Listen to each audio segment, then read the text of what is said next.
Hello, and welcome again to Living English. Today, we're looking at reported speech. In our last episode of Sisters and Brothers, David, Anne's brother, telephoned his parents. He spoke to his mother and his father, who he hadn't spoken to for 2 years. In today's episode, he is telling the others about the conversation.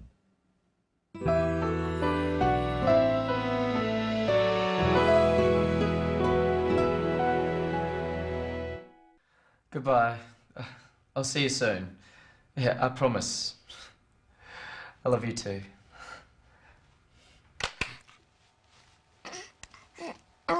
Well, what did they say? My mother said she was glad that I'm okay. She said she was happy to hear my voice. She told me that she's been very worried. What about Dad? What did he say? He said he was very angry, but that he forgives me. He told me that he loves me. Of course he loves you. He's your father. Did he say anything else? Yes. He asked me to go home. He said they want to see us. All of us? Yes. They want to meet you. And Sam. They asked us to go to Singapore. But we can't afford it. He's sending us tickets. Of course he is. He loves you, David. We all do. And now there's Rose and Sam too. I'd love to meet your parents, David. And Sam wants to meet his grandparents. They're our family. Look, I'm so sorry. It's okay. It's all out now. We'll go as soon as possible. You can come with me. What about me? Can I come too? You're not family, Steve. David tells the others about the conversation with his father on the phone. Of course, they all want to know what David's father said and what his mother said. What is the question Sarah asks? Well, what did they say? She asks, what did they say? She is asking in the past tense about what someone else said. Repeat, what did they say, after Sarah. Well, what did they say? You try some other questions using this pattern. What did you do? What did you do? He win. What did he win? She find. What did she find?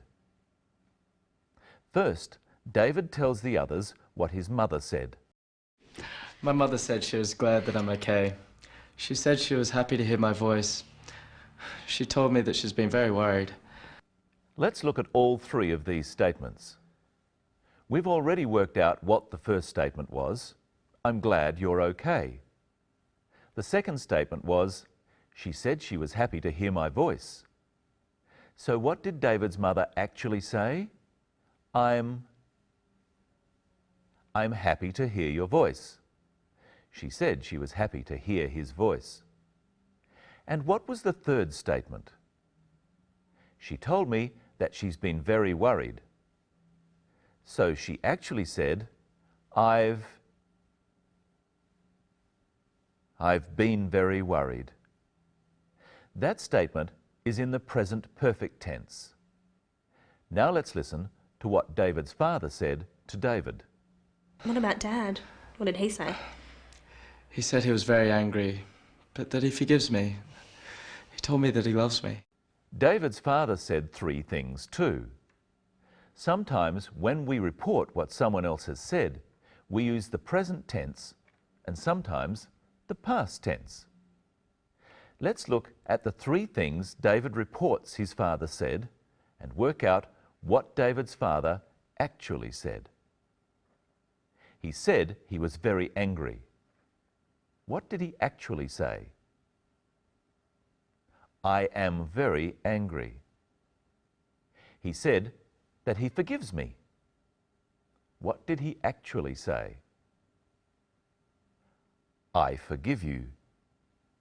He told me that he loves me.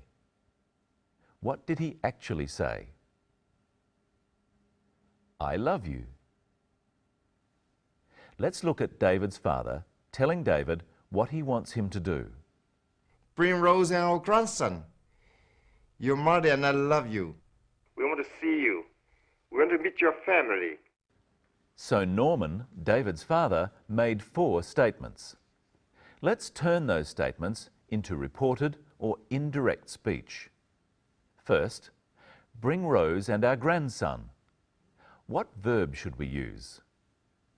Told. He told me to bring Rose and their grandson.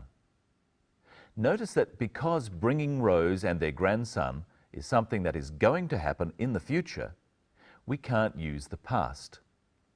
We use the infinitive to bring. He told me to bring. The next statement was, your mother and I love you. We can use told again. You try. He told me that they love me. Or, he told me that they loved me is also correct. You can also leave out the word that. He told me they loved me. The third statement was, we want to see you. Use said. He said they want to see us. Or, he said they wanted to see us is also correct. And you can add that. He said that they wanted to see us. You could also use the verb ask. Try. He asked to see us. Finally, we want to meet your family. How would David report this using said? You try. He said they wanted to meet my family. And now it's time for us to meet Michelle again. Hello, Michelle. Hello, Brenton. Thank you. Hello, everyone. Would you like to meet my family? I would love to meet your family. Let's look now at what Rose says she would love to do. I'd love to meet your parents, David. And Sam wants to meet his grandparents. They're our family. What would Rose love to do? She would love to meet David's parents. And what does Sam want to do? He wants to meet his grandparents. We can use many different verbs like this to express hopes and wishes about the future. Let's revise some of them using the phrase meet your parents. Love to. I'd love to meet your parents. Want to. I want to meet your parents. Hope to. I hope to meet your parents. Expect to. I expect to meet your parents. When are they going to go? Watch again. I will go as soon as possible. As soon as possible. How soon is that? Very soon. Let's look again at some words we can use to describe times in the future. Brenton, I'm going to ask you to do some things. You tell me when you'll do them. I'd like a cup of coffee. Can you get me one? In a second. And can you get my lunch? In a minute. When can you help me fix my car? In a little while. And when can we go home? Soon. All of these expressions mean a small time in the future.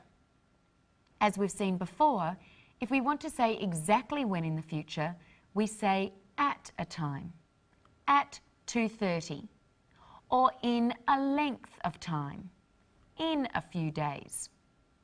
Now we're going to look at something called inflection or stress. Oh, are you feeling stressed? Not that kind of stressed. Let's look first at something Anne says. You can come with me. In English, usually one word in a sentence is said with more emphasis or stress than the others. Which word in this sentence is most stressed? Me. She says, you can come with me. That's right. Anne is going to Singapore already, so David and Rose can go with her. Changing the stress can change the meaning of a sentence. Brenton, try stressing different words in that sentence and we'll see how the meaning changes. Okay. You. You can come with me. If you say it like this, it means the person you are talking to can come, but others can't. It is also more like an order.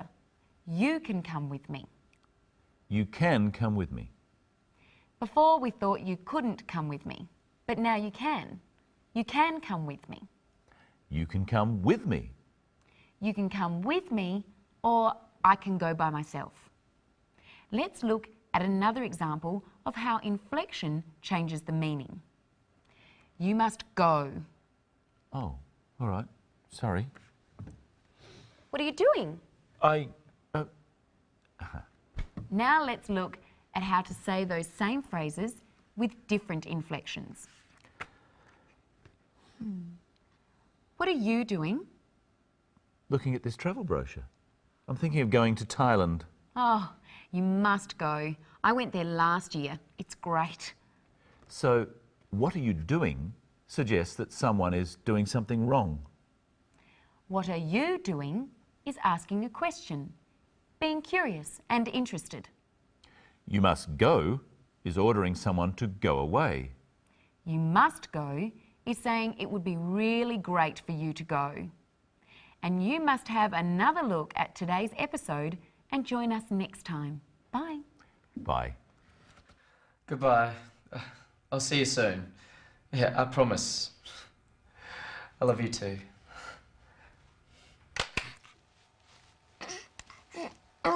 Well, what did they say?